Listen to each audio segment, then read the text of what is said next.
Salut à tous, nouveau rendez-vous exceptionnel et vous le voyez à côté de moi. Non, putain, je me trompe à chaque fois. C'est Thibaut, alias MLS Prospect. On aura un deuxième invité. On se rejoindra. J'explique vite fait le concept. Déjà, moi je dis déjà bonjour Thibaut quand même. Comment ça va?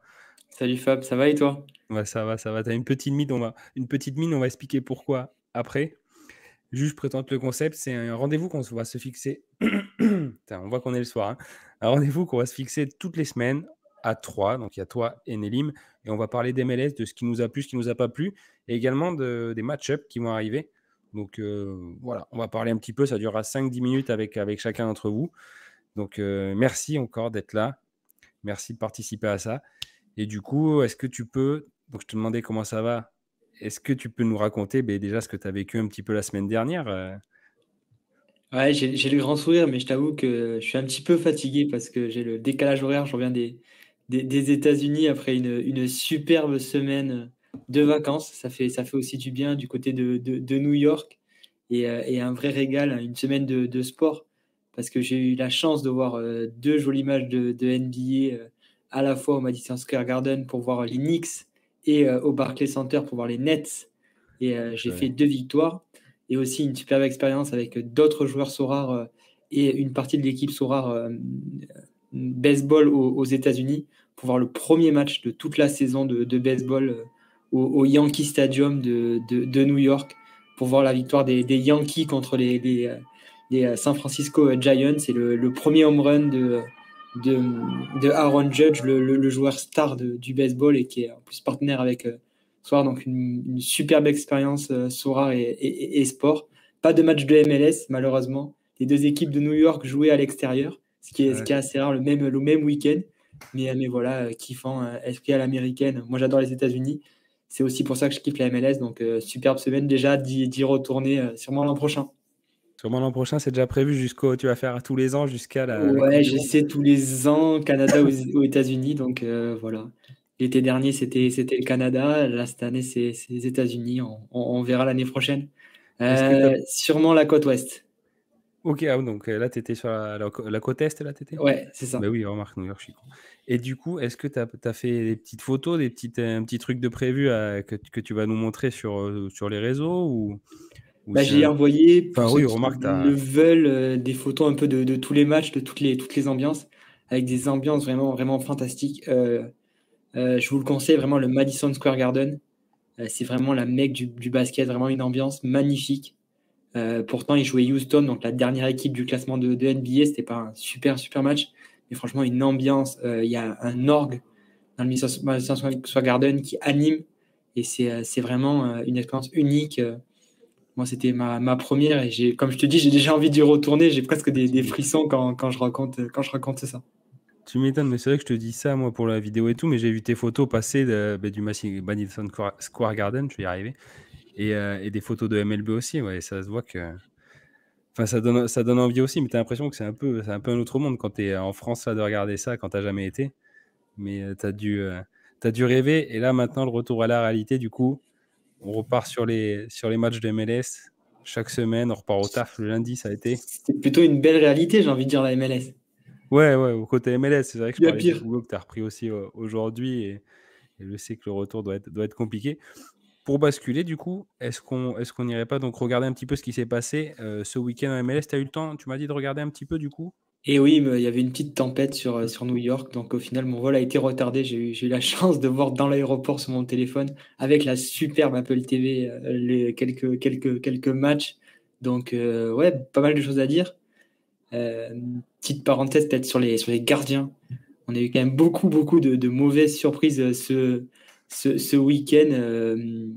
McMath a été mis sur le banc et c'est le jeune Beavers qui a joué et qui en a pris 4 contre Columbus. Ouais, il n'est pas prêt de Qu'est-ce rejouer, qu'on hein. a eu? On a eu le retour de Tim Melia avec John Pelskamp sur le banc, un choix encore du facétieux Peter Vermes, le coach totémique de Kansas City. Et le dernier, je crois que c'est Eloy Rome qui s'est fait mettre aussi sur le, Ouais. sur le, sur le banc. Donc, ouais, pas mal de changements. Je pense que ça va pas forcément durer, peut-être juste Melia. Mais voilà, faut faire vraiment gaffe avec les gardiens, ça va très très vite. Et du coup, qu'est-ce qui t'a. Tu veux qu'on commence par qu'est-ce qui t'a plu ou qu'est-ce qui t'a pas plu? Bah, en fait, j'ai le même thème parce que j'ai envie de parler du destin croisé des équipes du coach français Wilfried Nancy.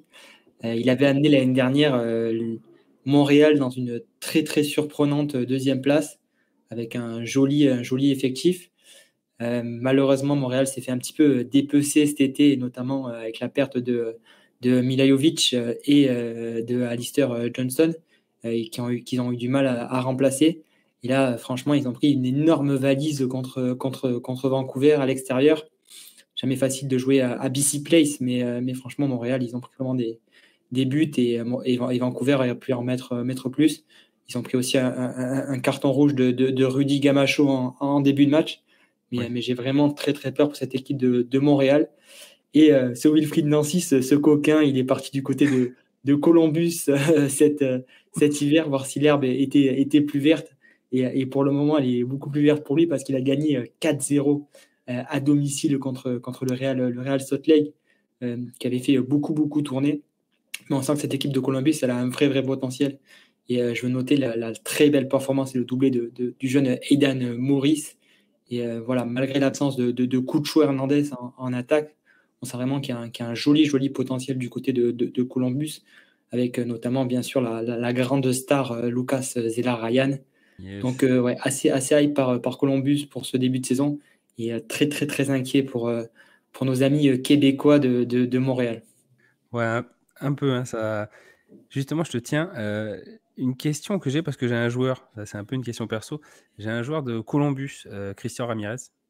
Oui. Et vu qu'il y a Cucho qui est blessé, donc lui il a pris une place, il est revenu de blessure. Il y a Mashtan aussi, je ne sais pas s'il joue le même poste. Il y a Zela derrière. Est-ce que tu penses qu'au retour de Cucho, il y a possibilité qu'on a Cucho et Ramirez du coup en attaque, ou est-ce que Ramirez il va sauter pour toi, tu penses?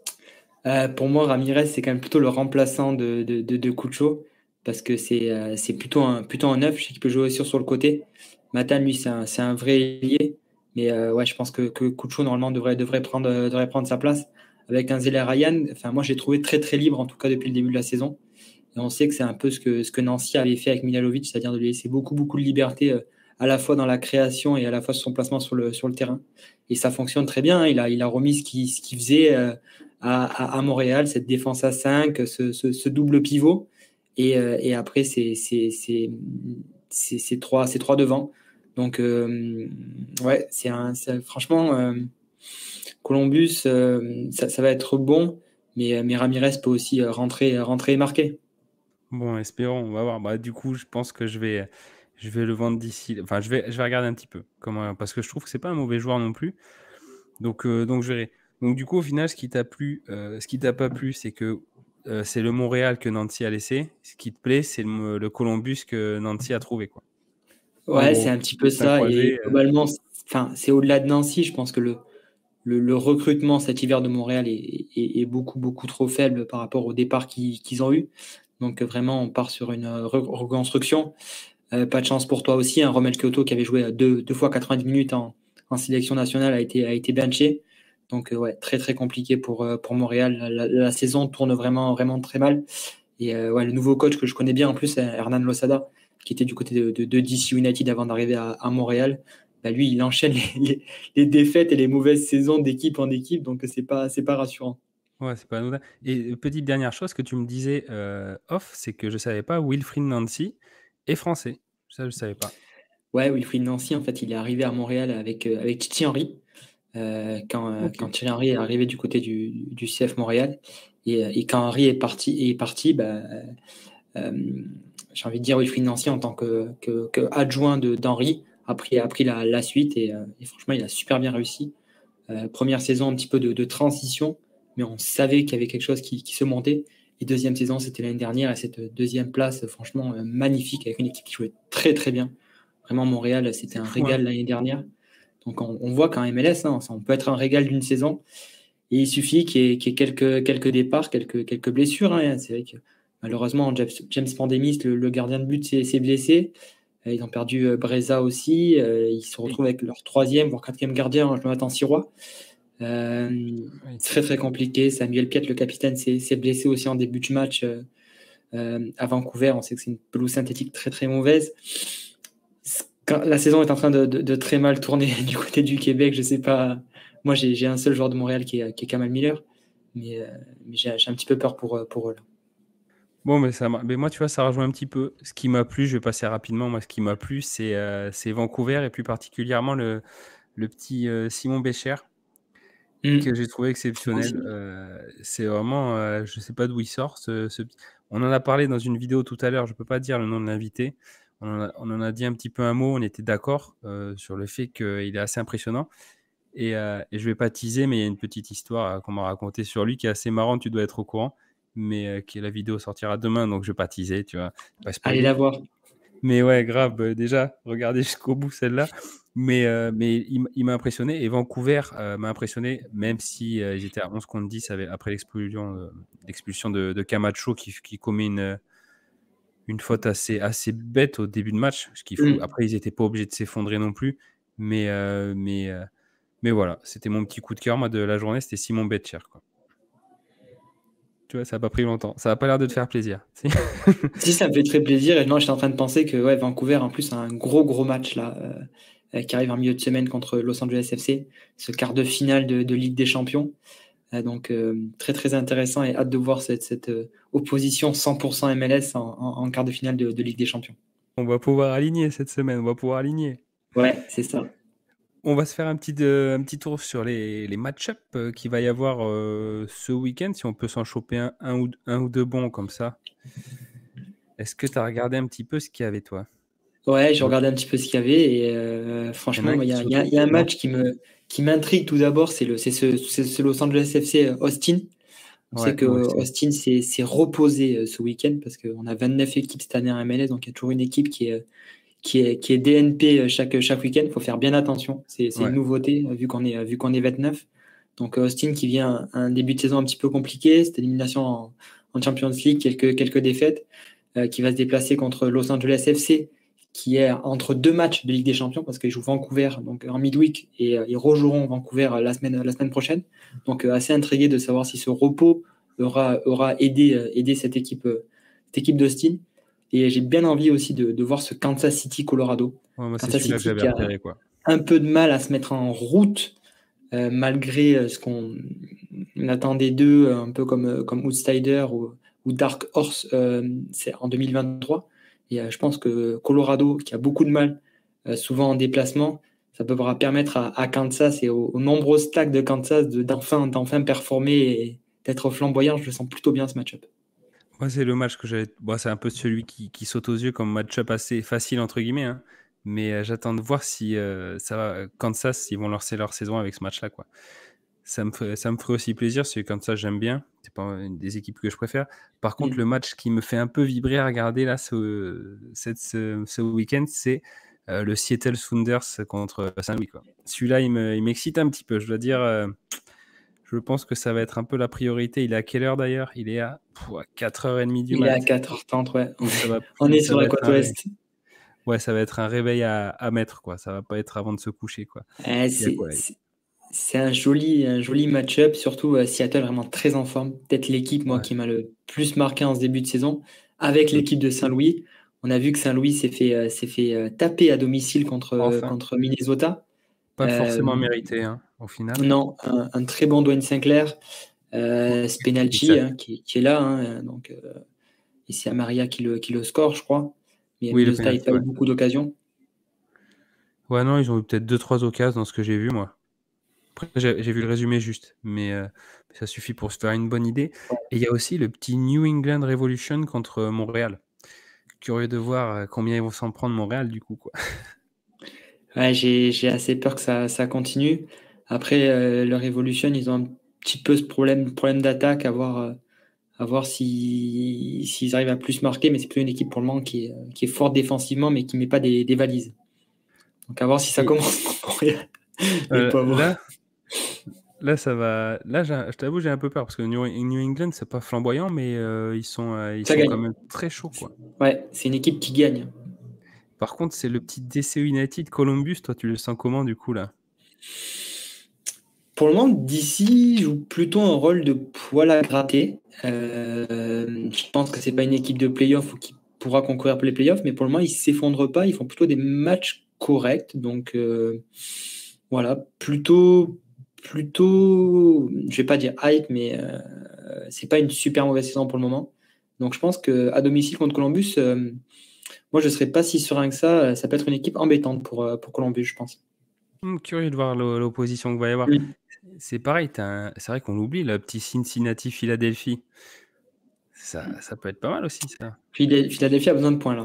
Ouais, c'est le Eux- début de saison eux, compliqué. Comme on Cincinnati, c'est dit, un ils peu ont comme, pas comme New lancé leur England. saison. Ouais, le début de saison, là, il est un peu catastrophique, là. Ils ont pris beaucoup plus de buts, mais bon là il y a le retour de Blake. Ouais. Donc je pense que ça va leur faire du bien, mais ils seront eux aussi en Champions League.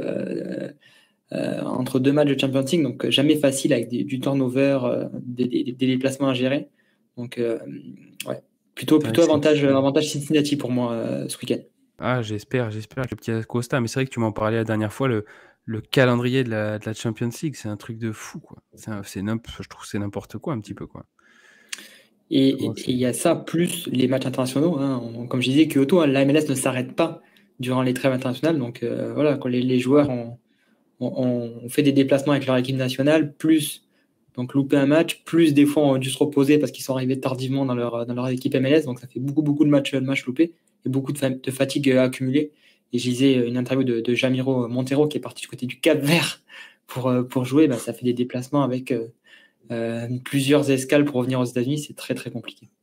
Putain, tu m'étonnes que les mecs sont déjà rincés et que le problème, c'est au niveau des blessures après, quoi. C'est ça. Et t'as le petit, que je regarderai aussi, si je peux, fais voir à quelle heure il est, le petit Vancouver-Portland aussi. Non, attends, je te dis une bêtise. Ouais, si, c'est ça. Petit C'est ça, ouais. Vancouver-Portland. Portland aussi un peu en difficulté là, sur ce Ouais. début de saison. Ils ont accroché le match nul à la dernière minute dans ce week-end sur un but de leur nouvelle recrue dont le nom m'échappe. J'allais te demander. Mais il n'y a pas de carte rare. Il arrive de Pologne, je crois. Mais Portland aussi, ils ont besoin de points. Et Vancouver qui sera entre deux matchs de Champions League, donc difficile. Ah, j'espère que Portland va prendre quelques points. Et si le dernier, c'est le petit quand même New York City-Atlanta, quoi. Atlanta, très fort à Pas mal. domicile. Pour moi, à l'extérieur, c'était un petit peu plus compliqué, mais Ouais. belle équipe d'Atlanta. Giacomakis a marqué ce week-end, ça va commencer à le rassurer. Arrojo, encore décevant. je me répète un peu toutes les semaines, malheureusement. Mais Atlanta, ouais, ils peuvent gagner, je pense, à New York. Ça peut être une victoire à l'extérieur. Il y aura des buts dans ce match. Ok. Tu penses qu'il y aura des buts dans ce match? Ouais. Ok, c'est noté. C'est enregistré, hein? Ouais, c'est enregistré. On en parle la semaine prochaine, de toute façon, c'est le concept.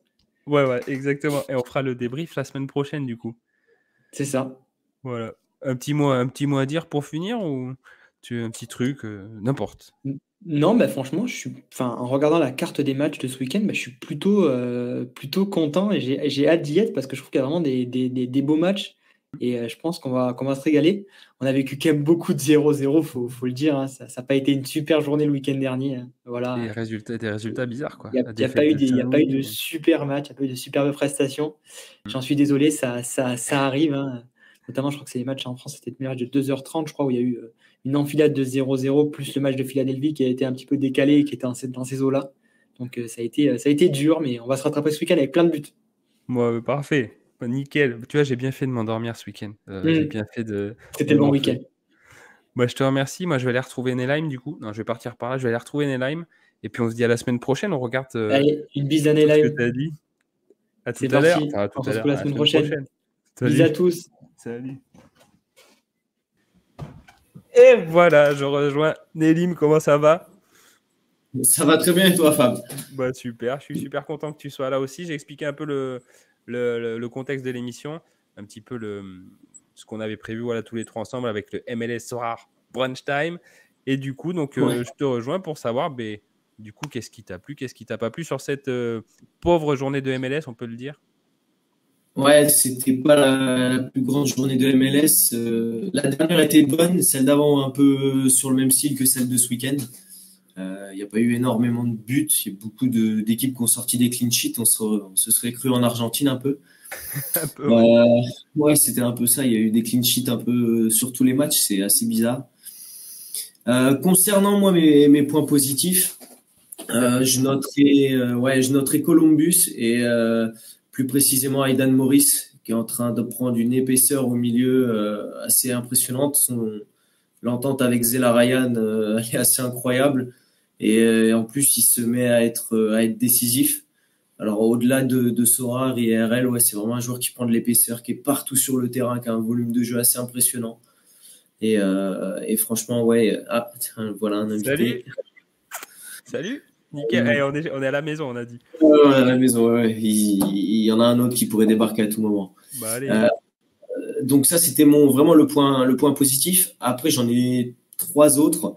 Je vais les faire rapidement. J'ai Christian Espinoza avec San José qui enchaîne. Et bon, il marque sur 2 pénaltys, mais bon, le gars est impliqué sur 6 des 7 buts de San José depuis le début de saison. Donc c'est assez dingue pour être noté. Le duo Chou Morris à Seattle. Ah, hallucinant. Hein.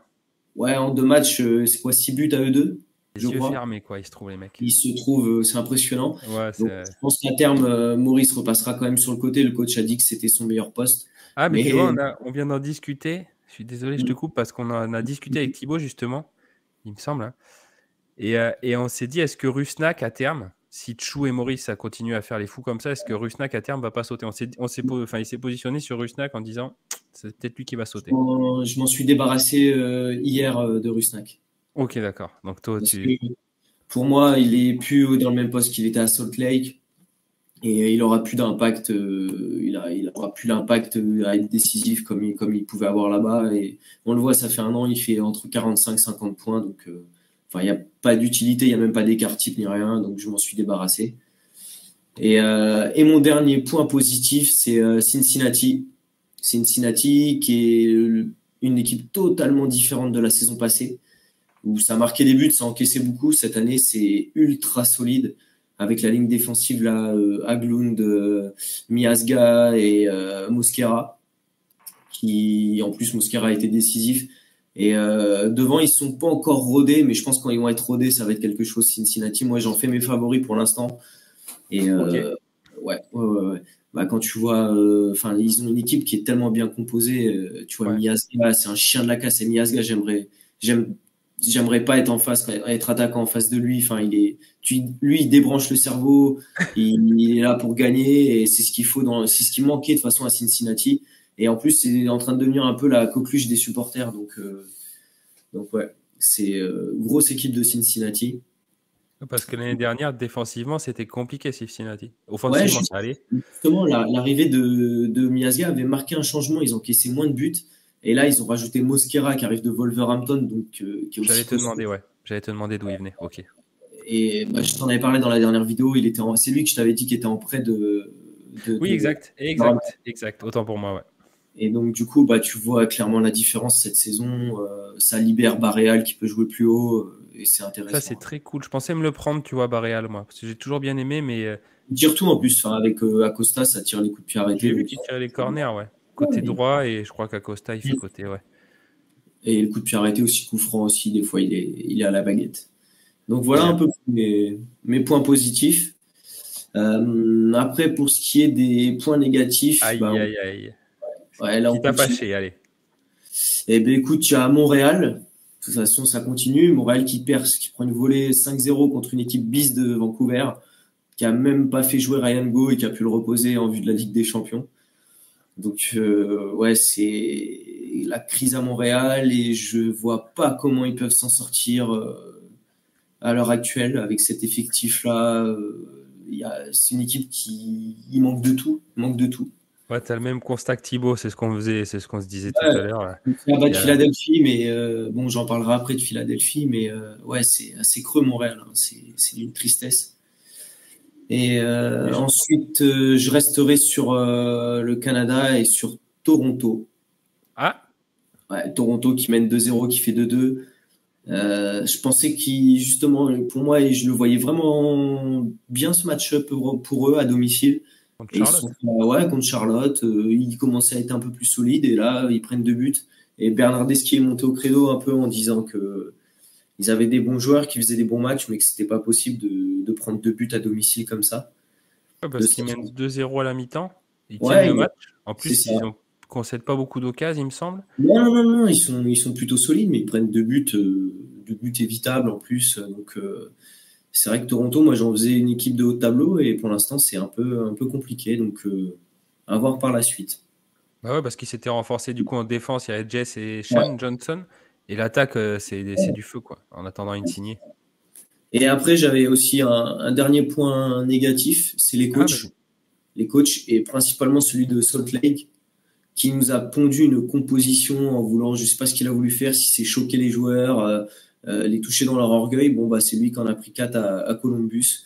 Je sais pas s'il veut se faire virer, mais catastrophique, la gestion.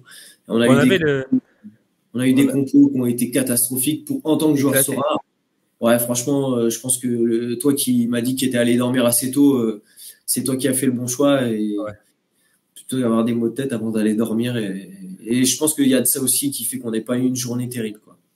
Ouais, mais tu vois, il y a un petit coup de gueule aussi de Thibaut qui m'en parlait. Il me semble que c'est en vidéo, pas en off, mais par rapport aux coachs, comme quoi les coachs ont beaucoup de mal à sauter par rapport à chez nous.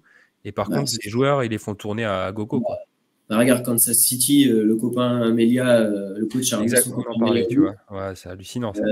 Et puis en plus, bah là, clean sheet, donc bah, c'est bon, Poulskamp, allez, va t'asseoir sur le banc. Il a fait le même constat aussi, ouais. Leur défense à SKC, c'est difficile, ils n'arrivent pas à marquer. Bon, ça tournera, je pense, à un moment ou l'autre. Je ne les vois pas continuer dans cette dynamique. Mais là, ce week-end, justement, on va en parler des match-ups, là, vite fait. Ouais. On sentait bien, nous, ce week-end, ce qui allait arriver.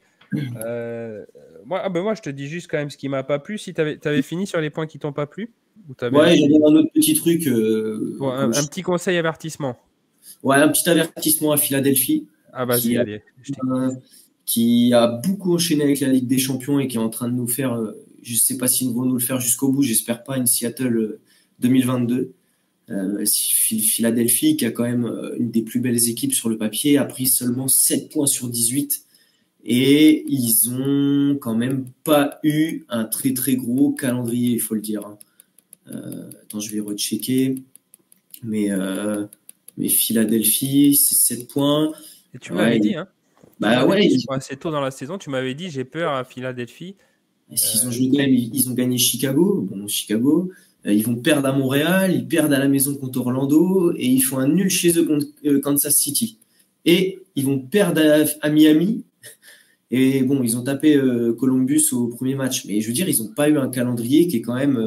À part Columbus et Kansas, quoi. C'est pas mal à domicile et c'est vrai que c'est assez compliqué sur ce début de saison. J'attends de voir avec la Ligue des Champions ce que ça va donner parce que là, c'est pareil, ils vont réenchaîner donc 5 matchs en 15 jours quasiment. Ouais, ils ont 2 midweek d'affilée là. Kai Wagner en moins, qui serait pas de retour avant le match. Enfin, il sera pas de retour avant le match retour de Ligue des Champions. Qu'est-ce qu'il a lui d'ailleurs? On ne sait pas trop. Il avait un test aux ischio-jambiers, donc je pense une élongation. Mais tu sais comment c'est, hein, les blessures musculaires de ce type-là, ça peut être 2 semaines, comme ça peut être 8 semaines. C'est compliqué à juger, quoi. Bon, mais super. Je l'avais pris dans ma draft, lui, et il m'a un peu mis dedans ce week-end. Ah, tu l'as mis aussi? Ouais, je l'avais mis. Bon, j'irai sur la ligue de MLS que Zorar a fait, là. J'ai réussi à gagner quand même. J'ai joué contre le collègue de San José qui avait quand même un absent aussi, donc j'ai réussi à remporter la première journée. Oh, je me suis fait dépouiller, moi. Je crois que je suis à moins 118 points. Wow. Avec Wagner qui est out et les autres n'ont pas fait des. J'avais Acosta qui n'a pas fait des trucs de fou aussi. Moi, ce qui m'a pas plu, je passe en 10 secondes, c'est mon petit club de LAFC à Colorado qui s'est fait dominer 0-0, comme tu me disais, l'enchaînement des matchs. Ouais, et puis c'est quand même jamais facile d'aller à Colorado en altitude, mais oui, c'est vrai. Quand tu vois Colorado, c'est toujours une équipe, tu regardes à domicile qui est relou à jouer, qui accroche, qui est pénible à jouer. Mais de là se faire dominer, tu vois, c'est ça qui m'a un peu fait chier. L'altitude, souviens-toi, il y a quelques années, la Bolivie qui embêtait l'Argentine et le Brésil dans son stade en altitude, ça, il joue vraiment. Justement, là, midweek est là. Bon, la vidéo sortira après, donc les gens, j'espère qu'ils seront renseignés. River, il joue à 3000 mètres d'altitude à La Paz, là. Cette midweek. Et de Michelis, justement, c'est vrai que tu me demandais pour Mamana, de Michelis, il disait qu'il allait faire son équipe en fonction de comment il supporte l'altitude les joueurs sur le moment. Donc, imprévisible, quoi. Donc, est-ce qu'on va voir Mamana? Je ne l'ai pas mis, je ne prends pas la Tu l'as pas mis? Oh, t'as bien fait. Donc, ouais, voilà, moi, c'était mon petit point. Si, juste un petit point positif. J'avais noté aussi Toronto qui mène 2-0 et qui se fait remonter alors qu'il tenait le match. Joe Willis aussi de Nashville, que j'ai trouvé quand même assez bon dans son but. Il fait un gros début de saison. Moi, je pense que là, sur le début de saison, c'est pas loin d'être le meilleur gardien de MLS. Ouais, niveau scoring aussi. Hein. Oui. Si, j'ai une petite question pour toi. Justement, j'avais relevé un truc. Où est Swiderski? Est-ce que c'est parce qu'il était en inter, tu penses qu'il est encore bench ou est-ce qu'il va revenir? J'en parlais avec 8 de pique. On en parlait jeudi, avant le live qu'il allait faire chez Ben Code. Et je lui disais, le coach, il me disait, le coach va mettre Swiderski sur le banc. Je lui disais, oui, c'est sûr. Et il va trouver comme prétexte le fait qu'il rentre de sélection un peu tard. Et tu vois, au final, il était bench, mais je comprends pas. Enfin, tu le vois, il va en sélection, il est décisif, alors qu'il joue avec Lewandowski devant. T'as Copetti, mais mets-le devant. Le coach, il dit qu'il est pas au niveau, mais il le met en 10 ou même plus bas. Il le met sur un côté, c'est pas ses qualités. Enfin, donc ouais, c'est une énigme. Je comprends pas ce que le coach fait avec Swiderski. Curieux de voir le prochain match, du coup, le week-end qui arrive là. Bah ouais, parce que clairement, c'est incompréhensible. Ton meilleur joueur, tu t'en prives après ils vont à Salt Lake ce week-end. Ouais, c'est un match à pas perdre. Charlotte, il commence à mal la saison et il faudrait pas qu'ils prennent trop de retard, quoi. Ah, peut-être que ça va leur faire du bien, là. Enfin, 2-2. Tu vas me dire, mais on verra. Mais curieux, ouais, de voir si Swiderski il sera aligné ou pas. Ouais, totalement. On va se faire un petit. T'as quelque chose à ajouter en plus, un petit mot n'importe Ouais, juste, j'ai bien aimé le match entre Saint-Louis et Minnesota. Ah oui. Et Minnesota qui est vraiment surprenant. Donc il y a eu pas mal d'occasions des deux côtés avec de la maladresse. Et Minnesota qui fait un début de saison qui est plutôt bon, même si parce qu'ils ont pas Reynoso, leur meilleur joueur, donc on sait pas où il est, on sait pas ce qu'il fait, s'il est encore en vie ou quoi. Et ils avaient pas non plus Robin Lod, qui est leur meilleur joueur après, le couteau suisse de l'équipe.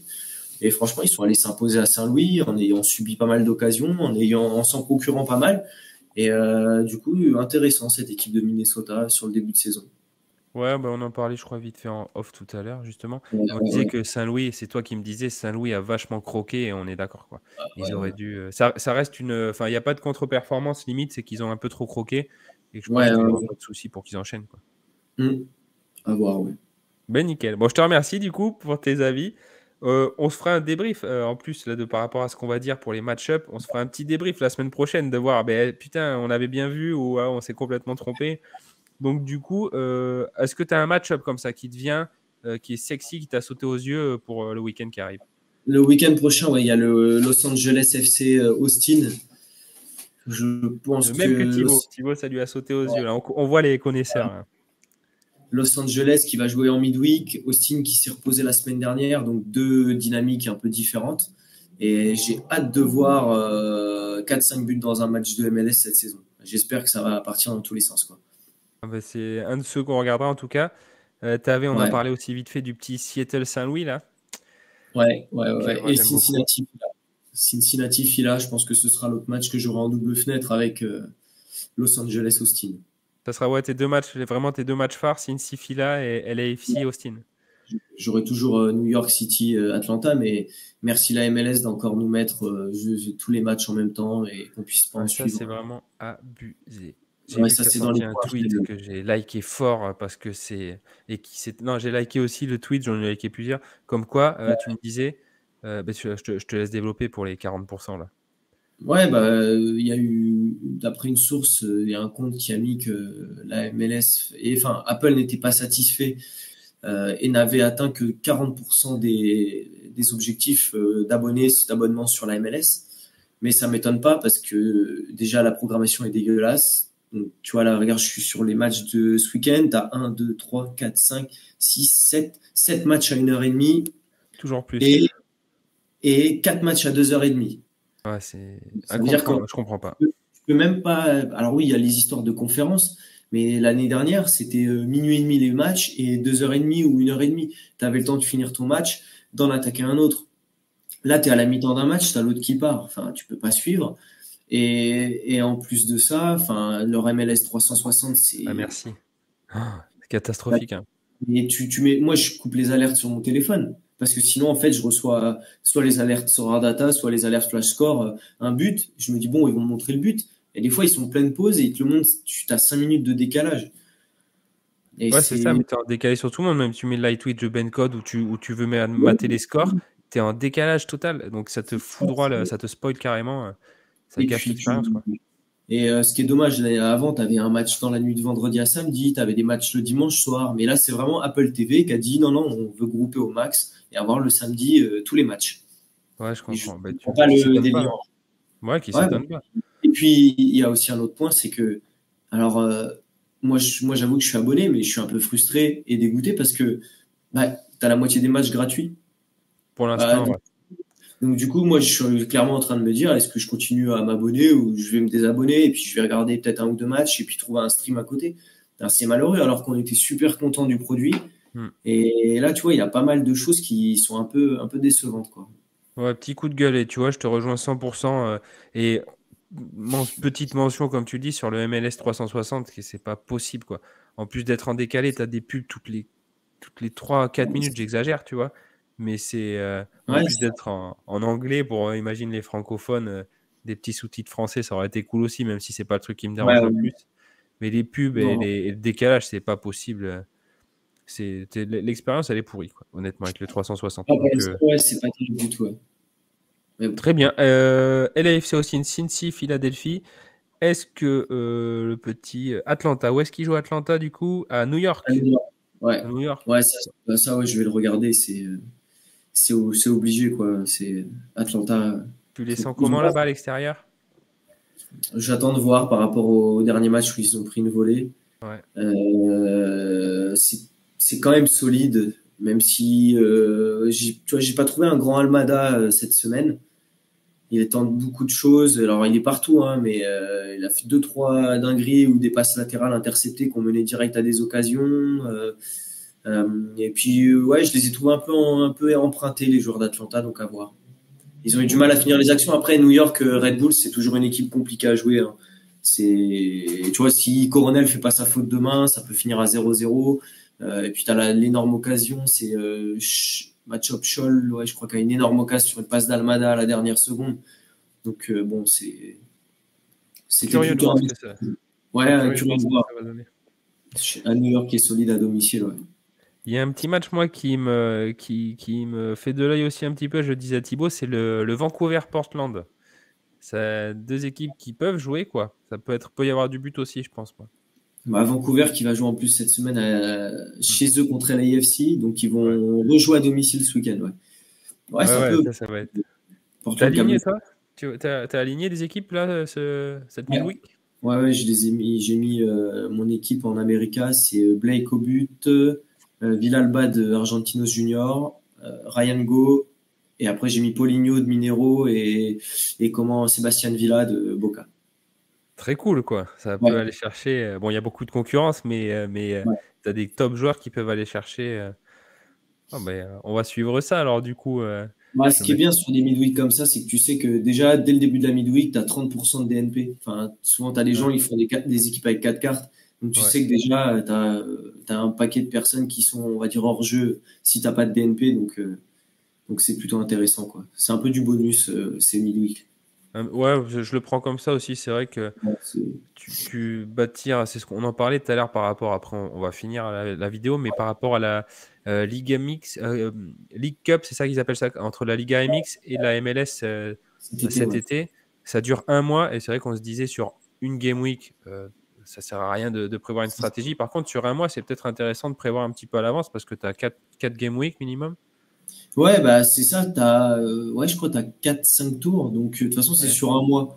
C'est comme une formule élimination directe. Donc, après, tu sais qu'il faut prendre les équipes qui. Ouais, pas forcément. Tu vois, une équipe comme Orlando qui a gagné la Coupe l'année dernière. C'est des équipes un peu de coupe. Tu vois, ils ont, mine de rien, ils perdent contre Tigres, mais il n'y a rien en Ligue des Champions. Donc, ça, c'est des équipes à mettre un peu en avant. Où tu sais qu'elles vont sur un match. Je sais pas si c'est aller-retour. Je crois que c'est un match sec. Tu sais qu'il n'y a pas de BT du monde. Ouais, je crois que c'est un match sec. Ouais. Bon, on se fera un petit brunch time spécial justement en League Cup quand ça arrivera, tu vois, on aura tellement de trucs à dire. On aura le temps de se caler un peu sur les règles, tout ça. C'est vrai que j'ai pas trop regardé, j'ai vu le tirage, mais je m'y suis pas trop penché encore. Ouais, vite fait aussi, pareil. Bon, mais nickel, je te remercie, c'est cool. Donc, ce petit rendez-vous, on va essayer de se le faire toutes les semaines, c'est ce qui est prévu. Ah, carrément, ouais, c'est avec plaisir. Débriefer et préparer la journée MLS, c'est top. Eh ben ouais, voir un petit peu comme on dit à chaque fois, les tweets, c'est vrai que tu as beaucoup d'informations, beaucoup de connaissances, et les tweets, c'est un peu réducteur par rapport Ouais. à ce que tu peux proposer. Donc, super cool. Je suis vraiment content que tu aies cette petite tribune ici, et en espérant que le live Twitch arrive un jour, quoi. Ouais, ça arrivera un jour, mais pas tout de suite. Tu très occupé, et ça, je le comprends. Je le Ouais, comprends et je le vois aussi. ça Bon, mais marche. je te souhaite une bonne après-midi. Je te dis du coup à la semaine prochaine. Ouais, On regardera carrément, du coup qu'est-ce qui nous a impressionné et les match-up. On pourra débriefer totalement. par Ouais, rapport à ce qu'on vient de dire. Encore merci. Un petit mot de la fin, un petit truc. Vive la MLS, quoi. ouais, vive la MLS et allez Atlanta, ouais. Attends, t'y crois pas trop, hein? T'y crois pas trop là. Si, à New York, ça va pas être évident, mais ils vont réussir à faire quelque chose, je pense. Bon, mais ça marche. Moi, je te remercie encore. Passe une bonne après-midi. Ouais, salut, à plus. Salut.